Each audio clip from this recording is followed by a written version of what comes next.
ادھر سعودی ولی عہد نے ایرانی صدر کو اپنی مکمل حمایت کا یقین دلا دیا۔ محمد بن سلمان نے خطے کی موجودہ صورتحال کا سبب اسرائیل کو قرار دیا۔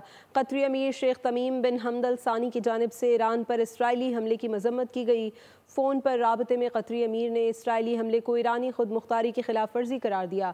چینی وزیر خارجہ نے ایرانی ہم منصب سے رابطے میں کہا کہ چین ایران کے خلاف کسی بھی قسم کی جارحیت کو ناقابل قبول سمجھتا ہے۔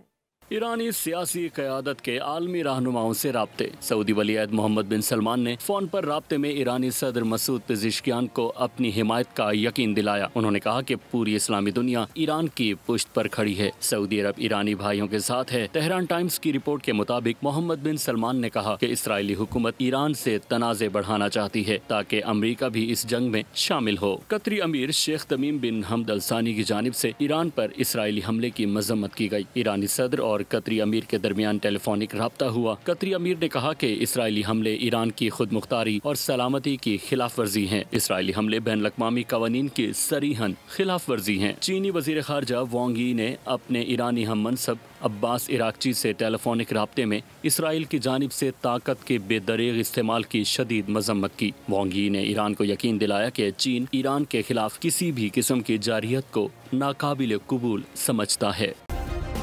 سبسکرائب کریں اور بیل دبائیں تاکہ کوئی خبر رہ نہ جائے۔